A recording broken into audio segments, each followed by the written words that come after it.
Hi hello welcome back to my YouTube channel Pooja Sagar Kannada vlogs. ಎಲ್ಲರೂ ಹೇಗಿದ್ದೀರಾ, ಚೆನ್ನಾಗಿದ್ದೀರಾ ಅಂತ ಅಂದ್ಕೊಳ್ತೀನಿ. ಸೊ ನಾನು ಕೂಡ ತುಂಬ ಚೆನ್ನಾಗಿದ್ದೀನಿ. ಈ ವ್ಲಾಗಲ್ಲಿ ನಾನು ನನ್ನ ಬೇಬಿ ಗರ್ಲ್ ಪ್ರೆಗ್ನೆನ್ಸಿಯ ಸ್ಕ್ಯಾನಿಂಗ್ ರಿಪೋರ್ಟ್ಸ್ನ ಶೇರ್ ಮಾಡೋಣ ಅಂತ ಅಂದ್ಕೊಂಡಿದ್ದೀನಿ. So last 4 years back baby boy ಆಗಿತ್ತು ನನಗೆ. ಸೊ ಆವಾಗ ನೀವು ಸಿಮ್ಟಮ್ಸ್ನ ಶೇರ್ ಮಾಡ್ಕೊಂಡಾಗ ವಿಡಿಯೋ ರಿಕ್ವೆಸ್ಟ್ ಮಾಡಿದ್ರಿ ಪ್ರೆಗ್ನೆನ್ಸಿ ಸ್ಕ್ಯಾನಿಂಗ್ ರಿಪೋರ್ಟ್ ಶೇರ್ ಮಾಡಿ ಅಂತ. ಅದಕ್ಕೆ ಇವತ್ತಿಗೂ ಕೂಡ ತುಂಬ ಚೆನ್ನಾಗಿ ರೆಸ್ಪಾನ್ಸ್ ಇದೆ. ಎಲ್ಲರೂ ಕಮೆಂಟ್ ಮಾಡ್ತಿರ್ತೀರಾ ಇವತ್ತಿಗೂ ಏನು ಹೇಗೆ ಅಂತ. ಸೊ ಹಾಗಾಗಿ ಈಗ ಬೇಬಿ ಗರ್ಲ್ ಆಗಿರೋದ್ರಿಂದ ಅದರ ಸ್ಕ್ಯಾನಿಂಗ್ ರಿಪೋರ್ಟ್ಸ್ ಕೂಡ ನಿಮ್ಮ ಜೊತೆ ಶೇರ್ ಮಾಡ್ಕೊಂಡ್ರೆ ನಿಮ್ಗೆ ಯಾರಿಗಾರು ಯೂಸ್ಫುಲ್ ಆಗ್ಬೋದು ಅಂತ ಹೇಳಿ ಈ ವಿಡಿಯೋನ ನಾನು ಸ್ಟಾರ್ಟ್ ಮಾಡ್ತಾ ಇದ್ದೀನಿ. ವಿಡಿಯೋ ಸ್ಟಾರ್ಟ್ ಮಾಡೋಕ್ಕಿಂತ ಮುಂಚೆ ಕೆಲವು ರಿಕ್ವೆಸ್ಟ್ಗಳಿದೆ ವಿಡಿಯೋ ಮಾಡಿ ಅಂತ. ಅಂದರೆ ನಂದು ಸೀಮಂತದ ವಿಡಿಯೋ ಇರ್ಬೋದು ಅಥವಾ ನಂದು ಮೆಟರ್ನಿಟಿ ಶೂಟ್ದು, ಬೇಬಿ ಶವರ್, ಈ ಥರದ್ದೆಲ್ಲ ಫೋಟೋಸ್ ವೀಡಿಯೋಸ್ ಅಪ್ಲೋಡ್ ಮಾಡಿ ಅಂತ ಕೇಳಿದ್ದೀರಾ. ಬಟ್ ನನಗೆ ಇನ್ನೂ ಇವಾಗ ತಾನೇ 3 ತಿಂಗಳ ಹಿಂದೆ ಮಗು ಆಗಿರೋದ್ರಿಂದ ಇನ್ನೂ ಅಷ್ಟೊಂದು ಟೈಮ್ ಆಗ್ತಿಲ್ಲ, ಸ್ವಲ್ಪ ಇನ್ನೂ ಬ್ಯುಸಿನೇ ಇದ್ದೀನಿ. ಹಾಗಾಗಿ ನಾನು ಟೈಮ್ ಮಾಡಿಕೊಂಡು 1 by 1 ವೀಡಿಯೋಸ್ನ ಅಪ್ಲೋಡ್ ಮಾಡ್ತೀನಿ. ಸೊ ಸದ್ಯಕ್ಕೆ ಈಗ ಈ ವಿಡಿಯೋಸ್ಗಳನ್ನ ಅಪ್ಲೋಡ್ ಮಾಡ್ತಾ ಇದ್ದೀನಿ. ಇದಾದಮೇಲೆ ಈ ವಿಡಿಯೋ ಆದಮೇಲೆ ನೆಕ್ಸ್ಟ್ ನನ್ನ ಬೇಬಿ ಗರ್ಲ್ ಸಿಮ್ಟಮ್ಸ್ ಏನೇನಿತ್ತು ಅಂತ ಶೇರ್ ಮಾಡ್ಕೊಳ್ತೀನಿ. ಸೊ ಲಾಸ್ಟ್ ಬೇಬಿ ಬಾಯಲ್ಲೇ ಒಂಥರ ಸಿಮ್ಟಮ್ಸ್ ಇತ್ತು. ಸೊ ಈ ಸಲ ಬೇಬಿ ಗರ್ಲ್ ತುಂಬಾ ಡಿಫ್ರೆಂಟ್ ಆಗಿತ್ತು. ಸೊ ಅದೆರಡು ಕಂಪೇರ್ ಮಾಡಿ ನನ್ನ ಸಿಮ್ಟಮ್ಸ್ ಏನಿತ್ತು ಅಂತ ನೆಕ್ಸ್ಟ್ ವಿಡಿಯೋದಲ್ಲಿ ನಾನು ಶೇರ್ ಮಾಡ್ಕೋತೀನಿ. ಸೊ ಬನ್ನಿ, ಈ ವಿಡಿಯೋದಲ್ಲಿ ನಾನು 13 ವೀಕ್ಸಿಂದ ಅಂದರೆ NT ಸ್ಕ್ಯಾನ್ ಮಾಡಿಸ್ತಾರಲ್ವ, ಅದರಿಂದ ತುಂಬ ಇಂಪಾರ್ಟೆಂಟ್ ಸ್ಕ್ಯಾನ್ಗಳು ಸ್ಟಾರ್ಟ್ ಆಗುತ್ತೆ ಮತ್ತು ಅದರಲ್ಲೇ ನಮಗೆ ಡೀಟೇಲ್ ಆಗಿ ಗೊತ್ತಾಗೋದು. ಸೊ ಹಾಗಾಗಿ ಆ ಸ್ಕ್ಯಾನಿಂದ ಹಿಡಿದು ಕಂಪ್ಲೀಟ್ ಎಂಡ್ವರೆಗೂ ಎಲ್ಲ ಪ್ರೆಗ್ನೆನ್ಸಿ ಸ್ಕ್ಯಾನಿಂಗ್ ರಿಪೋರ್ಟ್ಸ್ನ ಶೇರ್ ಮಾಡ್ಕೋತಿದ್ದೀನಿ. ಬನ್ನಿ, ಜಾಸ್ತಿ ತಡ ಮಾಡ್ದೇನೆ ವಿಡಿಯೋನ ಸ್ಟಾರ್ಟ್ ಮಾಡೋಣ. ಸೊ ಬನ್ನಿ, ರಿಪೋರ್ಟ್ಸ್ ಎಲ್ಲ ರೆಡಿ ಇದೆ. 1 by 1 ನೋಡೋಣ ಯಾವ್ಯಾವ ರಿಪೋರ್ಟ್ ಹೇಗಿದೆ ಏನಿದೆ ಅಂತ. ಈ ರಿಪೋರ್ಟ್ ಬಂದ್ಬಿಟ್ಟು ನನ್ನ NT ಸ್ಕ್ಯಾನ್ ರಿಪೋರ್ಟ್. ಇದು 13ನೇ ವಾರದಲ್ಲಿ ಮಾಡಿಸಿರೋವಂಥದ್ದು. ನವೆಂಬರ್ ಮಂತಲ್ಲಿ ನೋಡ್ತಾ ಇರ್ಬೋದು 2025. ಸೊ 11ರಿಂದ 13 ವಾರದಲ್ಲಿ ಯೂಶಲಿ NT ಸ್ಕ್ಯಾನ್ನ ಮಾಡಿಸ್ತಾರೆ. 3ನೇ ತಿಂಗಳು ಸ್ಕ್ಯಾನ್ ಇದು, ತುಂಬ important scan. So starting pregnancy confirm ಆಗಿದ್ದ ಸ್ಕ್ಯಾನ್ ಎಲ್ಲ ನಾನೇನು ತೋರಿಸಿಲ್ಲ ಇಲ್ಲಿ. ಡೈರೆಕ್ಟ್ 13 ವೀಕ್ಸಿಂದನೇ ನಮಗೆ ಫುಲ್ ಡೀಟೇಲಾಗಿ ಗೊತ್ತಾಗೋದು, ಹಾಗಾಗಿ ಅಲ್ಲಿಂದ ತೋರಿಸ್ತಿದ್ದೀನಿ. ಸೊ ಸಿಫಾಲಿಕ್ ಪ್ರೆಸೆಂಟೇಷನಲ್ಲಿ ಆ್ಯಕ್ಟಿವ್ ಬೇಬಿ ಇದೆ ಅಂತ ಇದೆ. ಇನ್ನು ಸ್ಪೈನ್ ಟು ದ ರೈಟ್ ಅಂತ ಇವಾಗೇನು ನಾನು ತೋರಿಸ್ತಿದ್ದೀನಲ್ಲ ಮಾರ್ಕ್ ಮಾಡಿ, ಇದು ತುಂಬ ಇಂಪಾರ್ಟೆಂಟ್. ಬೇಬಿ ಬಾಯಲ್ಲಿ ನನಗೆ ಲೆಫ್ಟ್ ಇತ್ತು, ಬೇಬಿ ಗರ್ಲಲ್ಲಿ ಇದು ರೈಟ್ ಇದೆ. ಇನ್ನು ಫೀಟಲ್ ಹಾರ್ಟ್ ರೇಟ್ ಬಂದುಬಿಟ್ಟು 145 per minute ಅಂತ ಇದೆ. ಸೊ 150 ಒಳಗೆ ಬಂದರೆ ಬಾಯ್, ಇಲ್ಲಾಂದರೆ ಜಾಸ್ತಿ ಬಂದರೆ ಗರ್ಲ್ ಅಂತಾರೆ. ಬಟ್ ನನ್ನ ಗರ್ಲ್ ಬೇಬಿಲೂ ಕೂಡ 145 per minute ಇದೆ. ಸೊ ಇದೊಂದು ಮೇನ್. ಇನ್ನು ಪ್ಲೆಸೆಂಟಾ ಬಂದುಬಿಟ್ಟು ಆ್ಯಂಟೀರಿಯರ್ ಪ್ಲೆಸೆಂಟಾ ಇದೆ ನನಗೆ. ಬಾಯ್ ಬೇಬಿಲಿ ಪೋಸ್ಟೀರಿಯರ್ ಪ್ಲೆಸೆಂಟಾ ಇತ್ತು, ಈಗ ಆ್ಯಂಟೀರಿಯರ್ ಬೇಬಿ ಇದೆ. ಇನ್ನು ಇದು ಆಮ್ನಿಯೋಟಿಕ್ ಫ್ಲೂಯಿಡ್ ಎಲ್ಲ ಅಡಿಕ್ವೇಟ್ ಇದೆ ಅಂತ. ಇನ್ನು ನ್ಯೂಕ್ಲಿಯರ್ ಟ್ರಾನ್ಸಿಷನ್ಸಿ ಅಂದರೆ 1.5 mm. ಇದು ಅದೇ NT ಸ್ಕ್ಯಾನ್ದು ಒಂದು ಮಾರ್ಕರ್, ಅಂದರೆ ಎಲ್ಲ ನಾರ್ಮಲ್ ಇದೆಯಾ ಏನು ಅಂತ ಡೀಟೇಲ್ಸ್. ಇನ್ನು ಇಲ್ಲಿ ಬಂದ್ಬಿಟ್ಟು ಫೀಟಲ್ ಸ್ಕಲ್ ಬೋನ್ಸ್, ಅಂದರೆ ಪಾಪುದು ಬಾಡಿ ಪಾರ್ಟ್ಸ್ ಇರ್ಬೋದು, ನೇಸಲ್ ಬೋನ್ ಇರ್ಬೋದು, ಇದೆಲ್ಲ ಮೆಷರ್ಮೆಂಟ್ ಏನು ಎಲ್ಲ ಕರೆಕ್ಟಾಗಿದೆಯಾ ಅಂತ ಡೀಟೇಲ್ಸ್ ಎಲ್ಲ ಕೊಟ್ಟಿರ್ತಾರೆ, ಲಿಂಬ್ಸ್ ಬಗ್ಗೆ ಅದೆಲ್ಲ. NT ಸ್ಕ್ಯಾನಲ್ಲಿ ಮೇನಾಗಿ ಅದೇ ನೋಡೋದು, ಬೋನ್ ಎಲ್ಲ ಕರೆಕ್ಟಾಗಿ ಫಾರ್ಮ್ ಆಗಿದೆಯಾ, ಡೌನ್ ಸಿಂಡ್ರೋಮ್ ಎಲ್ಲ ಏನೂ ಇರಲ್ವಾ ಅಂತ. ಅದು ಕರೆಕ್ಟಾಗಿ ನಾರ್ಮಲ್ ಇತ್ತು. ಇನ್ನು ಡೆಲಿವರಿ ಡೇಟ್ ಕೊಟ್ಟಿದ್ದಾರೆ 14th May 2026 ಅಂತ. ನಾವು ಮೇನಾಗಿ NT ಸ್ಕ್ಯಾನಲ್ಲಿ ನೋಡಬೇಕಾಗಿರೋದು ನಾನು ತೋರಿಸ್ತಾ ಇದ್ದೀನಲ್ಲ ಅದಷ್ಟು.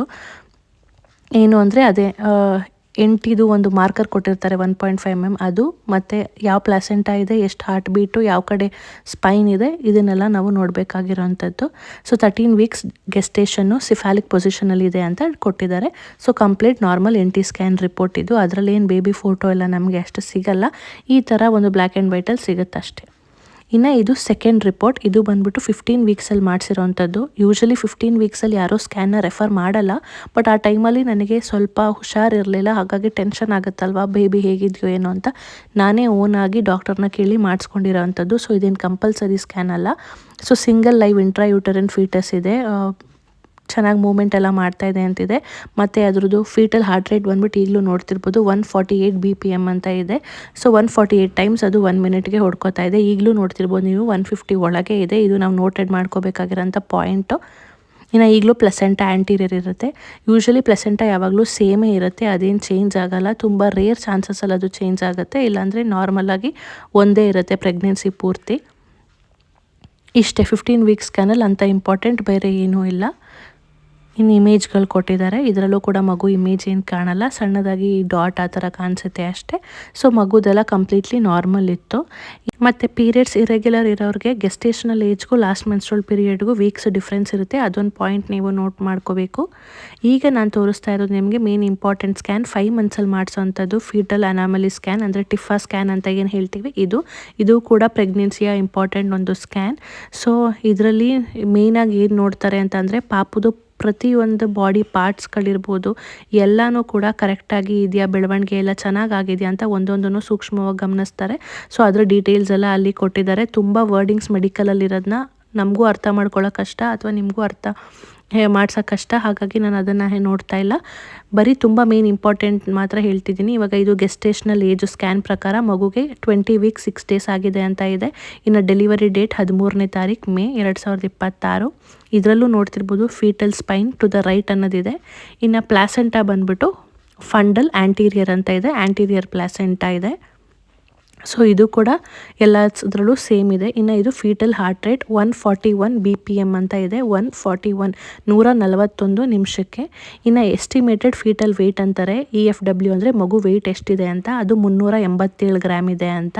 ಆ ಮಂತಲ್ಲೆಲ್ಲ ಅಷ್ಟೇ ಆಸುಪಾಸು ಇರುತ್ತೆ, ಅದಕ್ಕಿಂತ ಜಾಸ್ತಿ ಅಥವಾ ಕಡಿಮೆ ಆ ಥರ ಇರಲ್ಲ. ಒಂದು 200 ಗ್ರಾಮ್ ಜಾಸ್ತಿ, ಒಂದು 200 ಗ್ರಾಮ್ ಕಡಿಮೆ ಇರ್ಬೋದು ಅಷ್ಟೇ.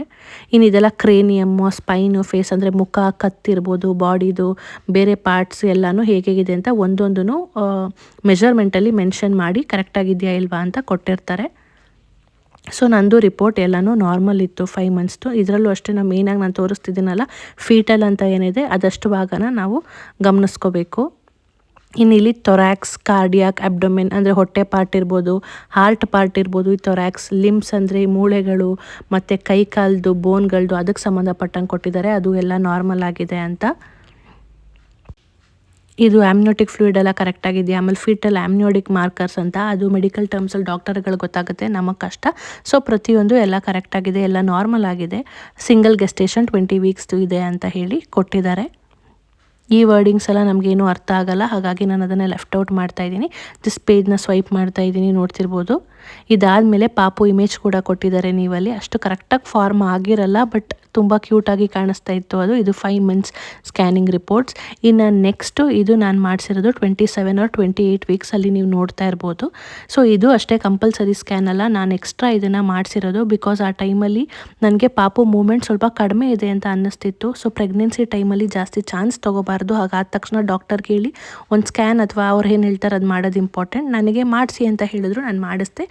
ಟಚ್ ವುಡ್ ಎಲ್ಲ ತುಂಬ ಹೆಲ್ದಿ ಆಗಿತ್ತು ಮಗು, ಬಟ್ ಬ್ರೀಚ್ ಪ್ರೆಸೆಂಟೇಷನಲ್ಲಿ ಇದ್ದಿದ್ದರಿಂದ ನನಗೆ ಮೂಮೆಂಟ್ ಸ್ವಲ್ಪ ಕಡಿಮೆ ಫೀಲ್ ಆಗ್ತಾಯಿತ್ತು ಅಷ್ಟೇ. ಹಾಗಾಗಿ ಈ ಸ್ಕ್ಯಾನ ಮಾಡಿಸಿರೋ ಅಂಥದ್ದು. ಇದರಲ್ಲೂ ನೀವು ನೋಡ್ತಾ ಇರ್ಬೋದು ಬ್ರೀಚ್ ಪ್ರೆಸೆಂಟೇಷನಲ್ಲಿ ಮಗು ಇದೆ. ಪ್ಲಾಸೆಂಟಾ ಬಂದುಬಿಟ್ಟು ಆ್ಯಂಟೀರಿಯರಲ್ಲಿ ಇದೆ. ಮತ್ತು ಇದು ಲಿಕ್ಕರ್ ಇಸ್ ಅಡಿಕ್ವೇಟ್, 13 ಸೆಂಟಿಮೀಟರ್ ಇದೆ. ವೆಸಲ್, ಅಂಬಲಿಕಲ್ ಕಾರ್ಡ್ ಎಲ್ಲ ಇದೆ, ಎಲ್ಲ ಕರೆಕ್ಟಾಗಿದೆ. ವೆಯ್ಟ್ ಬಂದುಬಿಟ್ಟು ಇದು 1020 ಗ್ರಾಮ್ಸ್ +or-150 ಗ್ರಾಮ್ ಅಂತಿದೆ. ಅಂದರೆ ಪಾಪು ವೆಯ್ಟು 1 kg 20 ಗ್ರಾಮು, 150 ಗ್ರಾಮ್ ಜಾಸ್ತಿನೂ ಇರ್ಬೋದು ಅಥವಾ ಕಡಿಮೆನೂ ಇರ್ಬೋದು ಅಂತ ಮೆನ್ಷನ್ ಮಾಡಿರ್ತಾರೆ. ಇದು ಎಕ್ಸಾಕ್ಟ್ ಆಗಿರಲ್ಲ, ಸ್ವಲ್ಪ ಹೆಚ್ಚು ಕಡಿಮೆ ಇರುತ್ತೆ, ಒಂದು ಅಂದಾಜು ಅಷ್ಟೇ. ಇನ್ನು 27 or 28 ವೀಕ್ಸ್ ಆಗಿದೆ. ಹಾರ್ಟ್ ಬೀಟ್ ಬಂದುಬಿಟ್ಟು 140 per minute ಅಂತ ಇದೆ, ನಿಮಿಷಕ್ಕೆ 140 ಸಲ ಹೊಡ್ಕೋತಿದೆ. ಮೂಮೆಂಟ್ ಎಲ್ಲ ಚೆನ್ನಾಗಿದೆ, ಮಗು ಚೆನ್ನಾಗಿ ಬ್ರೀತ್ ಮಾಡ್ತಿದೆ, ಹೆಲ್ದಿ ಆಗಿದೆ ಅಂತ ಇದರಲ್ಲಿ ಕೊಟ್ಟಿದ್ರು. ಇದರಲ್ಲಿ ಇನ್ನೂ ಎಕ್ಸ್ಟ್ರಾ ಏನು ಮಾಡೋಕ್ಕೆ ಹೋಗಲ್ಲ, ಆಲ್ರೆಡಿ ನಾನು ಟಿಫಾ ಸ್ಕ್ಯಾನ್ ಮಾಡಿಸಿರೋದ್ರಿಂದ ಜಸ್ಟ್ ಮಗು ಮೂಮೆಂಟ್ಸ್ಗೋಸ್ಕರ ಈ ಸ್ಕ್ಯಾನ್ ಮಾಡಿಸಿದ್ರಿಂದ ಅದನ್ನೇನು ನೋಡಬೇಕು ಅದಷ್ಟು ಮಾತ್ರ ಮಾಡಿ ಕೊಟ್ಟಿದ್ದಾರೆ. ಇನ್ನಿಲ್ಲಿ ಮೆನ್ಷನ್ ಮಾಡಿದ್ದಾರೆ ಮಗು ಬಾಯ್ ಗರ್ಲ್ ಇದನ್ನೇನು ನಾವು ಡಿಸ್ಕ್ಲೋಸ್ ಮಾಡಿಲ್ಲ ಅಂತ ಹೇಳಿ ಅವರು ಸೈನ್ ಮಾಡಿ ಕೊಟ್ಟಿದ್ದಾರೆ. ಇದರಲ್ಲೂ ಅಷ್ಟೇ ಏನು ಮಗು ಇಮೇಜ್ ಏನು ಕಾಣೋಕ್ಕೆ ಸಿಕ್ಕಲಿಲ್ಲ ನಮಗೆ, ಜಸ್ಟ್ ಏನೋ ಮೇಜರ್ ಇಮೇಜ್ಗಳನ್ನ ಹಾಕಿ ಕೊಟ್ಟಿದ್ದಾರೆ. ಇನ್ನು ನೆಕ್ಸ್ಟ್ ಇವಾಗ ನಾನೇನು ಸ್ಕ್ಯಾನ್ನ ತೋರಿಸ್ತಾ ಇದ್ದೀನಲ್ಲ ರಿಪೋರ್ಟ್ಸ್, ಇದು ಬಂದುಬಿಟ್ಟು 7ನೇ ತಿಂಗಳಲ್ಲಿ ಮಾಡಿಸೋ ಅಂಥ ಕಂಪಲ್ಸರಿ ಸ್ಕ್ಯಾನ್, ಅಂದರೆ ಡಾಪ್ಲರ್ ಸ್ಕ್ಯಾನ್, ಗ್ರೋತ್ ಸ್ಕ್ಯಾನ್ ಅಂತ ಹೇಳ್ತಾರೆ. ಆ ಸ್ಕ್ಯಾನಿನ ರಿಪೋರ್ಟ್ಸ್ ಇದು. ಮಾರ್ಚ್ 6ನೇ ತಾರೀಕು ಮಾಡಿಸಿರೋದು, 30 ವೀಕ್ಸ್ ಪ್ರೆಗ್ನೆನ್ಸಿಯಲ್ಲಿ ಇದು. ಸೊ ಪ್ರೆಸೆಂಟೇಷನ್ ನೋಡ್ತಿರ್ಬೋದು, ಬ್ರೀಚ್ ಪ್ರೆಸೆಂಟೇಷನಲ್ಲಿ ಇದೆ ಮಗು. ಡಾಪ್ಲರ್ ಅಂದರೆ ಮೇಯ್ನಾಗಿ ಮಗುದು ಉಸಿರಾಟ ಅದೆಲ್ಲ ನೋಡ್ತಾರೆ, ಹಾಗಾಗಿ ಬ್ರೀಚ್ ಪ್ರೆಸೆಂಟೇಷನಲ್ಲಿ ಮಗು ಇದೆ. ಹೆಡ್ಡು ಅಪ್ಪರ್ ಪೋಲಲ್ಲಿದೆ. Head usually lower pole upper pole ಅಂತೆಲ್ಲ ಹೇಳ್ತಾರೆ, ಡೆಲಿವರಿ ಟೈಮ್ಗೆ ಅದು ಲೋಯರ್ ಪೋಲಿಗೆ ಬರುತ್ತೆ, ಸದ್ಯಕ್ಕೆ ಅಪ್ಪರ್ ಪೋಲಲ್ಲಿತ್ತು. ಇನ್ನು ಸ್ಪೈನ್ ಟು ದ ರೈಟ್ ಇದೆ.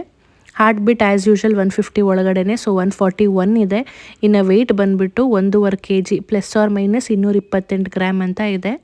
ಗೆಸ್ಟೇಷನಲ್ ಏಜ್ ಮಗುಗೆ ಬಂದುಬಿಟ್ಟು 30 ವೀಕ್ಸ್ 2 ಡೇಸ್ ಆಗಿದೆ ಅಂತ ಮೆನ್ಷನ್ ಮಾಡಿದ್ದಾರೆ. ಇನ್ನು ಡೆಲಿವರಿ ಡೇಟ್ ಬಂದುಬಿಟ್ಟು 13/5/2026 ಕೊಟ್ಟಿದ್ದಾರೆ. ಪ್ಲೆಸೆಂಟಾ ಆ್ಯಸ್ ಯೂಶಲ್ ಫಂಟಲ್ ಆ್ಯಂಟೀರಿಯರ್ ಇದೆ, ಗ್ರೇಡ್ 2 or 3 ಮೆಚ್ಯೂರಿಟಿ ಅಂತ. ಪ್ರೆಗ್ನೆನ್ಸಿ ಸ್ಟಾರ್ಟಿಂಗಲ್ಲಿ ಅದು ಗ್ರೇಡ್ 1ನಲ್ಲಿರುತ್ತೆ, ಮಿಡಲಿಗೆ ಬಂದಾಗ ಗ್ರೇಡ್ 2 ಆಗುತ್ತೆ, ಫೈನಲ್ ಇನ್ನೇನು ಡೆಲಿವರಿ ಟೈಮಲ್ಲಿ ಗ್ರೇಡ್ 3 ಮೆಚ್ಯೂರಿಟಿಗೆ ಬರುತ್ತೆ ಪ್ಲೆಸೆಂಟಾ. ಇನ್ನು ಆ್ಯಕ್ಟಿವ್ ಮೂಮೆಂಟ್ಸ್ ಇದೆ, ಮಗು ಎಲ್ಲ ಚೆನ್ನಾಗಿ ಬ್ರೀತ್ ಮಾಡ್ತಿದೆ, ಅದ್ರ ಬಗ್ಗೆ ಎಲ್ಲ ಕೊಟ್ಟಿದ್ದಾರೆ. ಆಮ್ನಿಯೋಟಿಕ್ ಫ್ಲೂಯಿಡ್ ಕೂಡ ಚೆನ್ನಾಗಿದೆ ಅಂತ. ಸೊ ಇನ್ನೇನು ಪ್ರಾಬ್ಲಮ್ ಇಲ್ಲ 30 ವೀಕ್ಸಲ್ಲಿ ಪ್ರತಿಯೊಂದನ್ನು ಮೆನ್ಷನ್ ಮಾಡಿ ಎಲ್ಲ ಚೆನ್ನಾಗಿದೆ ಅಂತ ಕೊಟ್ಟಿದ್ದಾರೆ. ಇನ್ನು ಮಿಕ್ಕಿದ್ದೆಲ್ಲ ಮೆಡಿಕಲ್ ಟರ್ಮ್ಸಲ್ಲಿ ಎಕ್ಸ್ಪ್ಲೇನ್ ಮಾಡಿದ್ದಾರೆ. ಅದು ನನಗೂ ಕೂಡ ಅರ್ಥ ಮಾಡ್ಕೊಳ್ಳೋಕ್ಕೆ ಕಷ್ಟ ಆಗುತ್ತೆ, ಹಾಗಾಗಿ ಪ್ರತಿಯೊಂದನ್ನು ನಾನು ಎಕ್ಸ್ಪ್ಲೇನ್ ಮಾಡ್ತಿಲ್ಲ. ಬಟ್ ಆ್ಯಸ್ ಇಫ್ 7 ತಿಂಗಳಿಗೆ ಏನೆಲ್ಲ ಬೆಳವಣಿಗೆ ಇರಬೇಕೋ ಕರೆಕ್ಟಾಗಿ ಅದೆಲ್ಲ ಕರೆಕ್ಟಾಗಿತ್ತು, ಎಲ್ಲ ನಾರ್ಮಲ್ ಆಗಿತ್ತು. ಹಾಗಾಗಿ ಇನ್ನು ಮಿಕ್ಕಿದೆಲ್ಲ ನಾನು ಲೆಫ್ಟ್ ಔಟ್ ಮಾಡ್ತಿದ್ದೀನಿ ಇದನ್ನೆಲ್ಲ. ಇನ್ನು ನೆಕ್ಸ್ಟು ಇದರಲ್ಲಿ ಪಾಪು ಇಮೇಜ್ ತುಂಬ ಕ್ಲಿಯರ್ ಆಗಿ ಗೊತ್ತಾಗುತ್ತೆ, ಯಾಕಂದರೆ 7 ತಿಂಗಳಾಗಿರೋದ್ರಿಂದ ಬೆಳವಣಿಗೆ ತುಂಬ ಚೆನ್ನಾಗಿರುತ್ತೆ. ಇಮೇಜ್ ಕೂಡ ಫೋಟೋ ತುಂಬ ಚೆನ್ನಾಗಿ ಸಿಗುತ್ತೆ, ನೋಡ್ತಿರ್ಬೋದು ಮಗುದು ಯಾವ ಥರ ಕಾಣಿಸ್ತಿದೆ ಅಂತ. ಅರ್ಧ ಮುಖ ಆ್ಯಂಟೀರಿಯರ್ ಪ್ಲೆಸೆಂಟ್ ಆಗಿರೋದ್ರಿಂದ ಅರ್ಧ ಮಾತ್ರ ಕಾಣಿಸ್ತು, ಇನ್ನು ಮಿಕ್ಕಿದ ಕವರ್ ಆಗಿತ್ತು. ತುಂಬ ಕ್ಯೂಟಾಗಿದೆ ಅಲ್ವಾ. ಸೊ ಇದಿಷ್ಟು 30 ವೀಕ್ಸ್ 7 ಮಂತ್ಸಲ್ಲಿ ಮಾಡಿಸಿರೋಂಥ ಸ್ಕ್ಯಾನ್ ರಿಪೋರ್ಟ್. ಇನ್ನು ಇವಾಗ ಏನು ನೋಡ್ತಿದ್ದೀರಲ್ವ, ಇದು ಡೆಲಿವರಿ ಟೈಮ್ಗೆ ನಿಯರ್ ಬೈ ಮಾಡಿಸಿರೋ ಅಂಥದ್ದು ಆಲ್ಮೋಸ್ಟ್ 35 ವೀಕ್ಸಲ್ಲಿ. ಇದು ನೋಡ್ತಿರ್ಬೋದು ಏಪ್ರಿಲ್ 10ನೇ ತಾರೀಕು ಮಾಡಿಸಿರೋದು. ಇದಾಗಿ 9 ದಿನಕ್ಕೆ ನನಗೆ ಡೆಲಿವರಿ ಆಯಿತು, ಹಾಗಾಗಿ ಆವಾಗ ಮಾಡಿಸಿರೋ ಅಂಥದ್ದು ಇನ್ನೇನು ಡೆಲಿವರಿ ಟೈಮ್ಗೆ. ಇದು ನೋಡ್ತಿರ್ಬೋದು ಪ್ರೆಸೆಂಟೇಷನ್ ಸಿಫಾಲಿಕ್ ಪೊಸಿಷನಲ್ಲಿದೆ. ಇನ್ನು ಹೆಡ್ ಬಂದುಬಿಟ್ಟು ಲೋಯರ್ ಪೋಲ್, ಹೇಳಿದ್ನಲ್ಲ ನಾನು ಡೆಲಿವರಿ ಟೈಮ್ ಸ್ವಲ್ಪ ಜಾರುತ್ತೆ ಅಂತ, ಸೊ ಲೋಯರ್ ಪೋಲಲ್ಲಿತ್ತು. ಸ್ಪೈನ್ ಇದೊಂದು ರಿಪೋರ್ಟಲ್ಲಿ ಮಾತ್ರ ಟು ದ ಲೆಫ್ಟ್ ಅಂತಿದೆ, ಡೆಲಿವರಿ ಟೈಮಿಗೆ ಅದು ಟರ್ನ್ ಆಗುತ್ತೆ ಏನೋ ಗೊತ್ತಿಲ್ಲ. FHR ಬಂದುಬಿಟ್ಟು 137 ಇದೆ, ಅಂದರೆ ಫೀಟಲ್ ಹಾರ್ಟ್ ರೇಟ್ 150 ಒಳಗೆ ಇದೆ ಅಂತ ಹೇಳಿದ್ದೆ, ಹಾಗೇ ಇದೆ.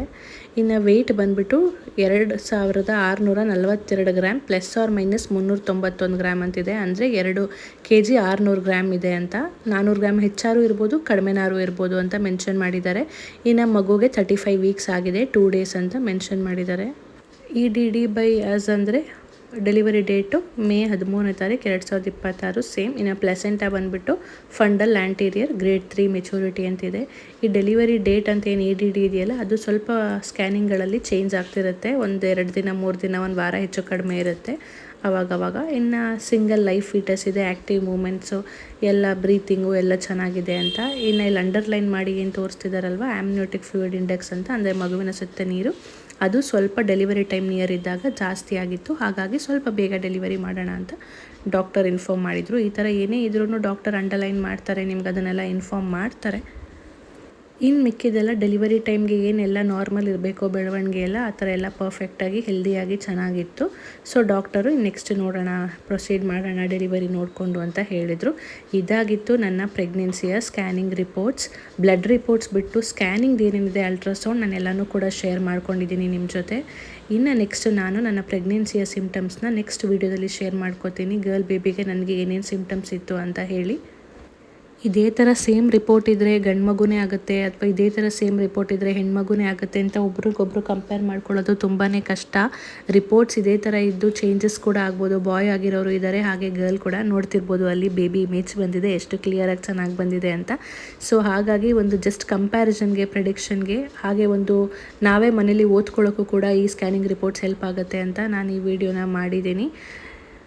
ಸೊ ನಾನು ಈ ವಿಡಿಯೋನ ಇಲ್ಲಿಗೆ ಎಂಡ್ ಮಾಡ್ತೀನಿ. ಇದಾಗಿತ್ತು ನನ್ನ ಸ್ಕ್ಯಾನಿಂಗ್ ರಿಪೋರ್ಟ್ಸ್. ಸೊ ನೋಡಿದ್ರಲ್ಲ, ಇದಾಗಿತ್ತು ಇವತ್ತಿನ ವಿಡಿಯೋ. ಈ ವಿಡಿಯೋದಲ್ಲಿ ಮೇನ್ ಆಗಿ ಏನು ಅಂತ ಅಂದರೆ, ನಾವು ಅಬ್ಸರ್ವ್ ಮಾಡಬೇಕಾಗಿರೋದು ಗರ್ಲ್. ಸೊ ಆ್ಯಂಟೀರಿಯರ್ ಪ್ಲೆಸೆಂಟ್ ಆಯಿತು ಈ ಸಲ. ಹಾಗೆ ನಂದು ಹಾರ್ಟ್ ಬೀಟ್ ಬಂದುಬಿಟ್ಟು ಬೇಬಿದು ಯಾವಾಗಲೂ ಆಲ್ಮೋಸ್ಟ್ 150 ಒಳಗಡೆನೇ ಇದೆ, ಆಸುಪಾಸ್ ಆ ಕಡೆ ಅಷ್ಟೇ. ಬಟ್ ಹೇಳ್ತಾರೆ ಗರ್ಲ್ ಬೇಬಿ ಆದರೆ ಹಾರ್ಟ್ ಬೀಟ್ ತುಂಬ ಜಾಸ್ತಿ ಇರುತ್ತೆ, ಬಾಯ್ ಬೇಬಿ ಆದರೆ 150 ಒಳಗಿರುತ್ತೆ ಅಂತ. ಇಲ್ಲ, ಚಾನ್ಸಸ್ ಈ ಥರ ಕೂಡ ಇರುತ್ತೆ, 150 ಒಳಗೆ ಅಥವಾ 151 ಈ ಥರನೇ ಇರುತ್ತೆ. ಸೊ ಇದು ಕೂಡ ಚಾನ್ಸಸ್ ಇರುತ್ತೆ. ಆ್ಯಂಟೀರಿಯರ್ ಪ್ಲೆಸೆಂಟಾ ಮತ್ತು ಹಾರ್ಟ್ ಬೀಟ್. ಇನ್ನೊಂದೇನು ಅಂದರೆ spine to the right of abdomen ಅಂತ ಇದೆ. ಸೊ ನನಗೆ ಬೇಬಿ ಬಾಯ್ಲಿ ಲೆಫ್ಟ್ ಇತ್ತು, ಇದು ರೈಟ್ ಇದೆ. ಸೊ ಇದು ಕೂಡ ಒಂದು ಕನ್ಸಿಡರ್ ಮಾಡಬೇಕಾಗಿರೋದು. ಸೊ ಏನಂದರೆ ರಿಪೋರ್ಟ್ಸ್ ನೋಡಿದ ತಕ್ಷಣ ಎಕ್ಸಾಕ್ಟಾಗಿ ಈ ರಿಪೋರ್ಟ್ಸ್ ಎಕ್ಸಾಕ್ಟಾಗಿ ಹಿಂಗೆ ಇದ್ರೆ ಬಾಯೇ ಆಗುತ್ತೆ ಅಥವಾ ಹಿಂಗೆ ಇದ್ರೆ ಗರ್ಲೇ ಆಗುತ್ತೆ ಅಂತ ಹೇಳಕ್ ಬರಲ್ಲ. ಒಂದು ಸಣ್ಣದಾಗಿ ಪ್ರಿಡಿಕ್ಟ್ ಮಾಡ್ಬೋದು ಅಷ್ಟೇ.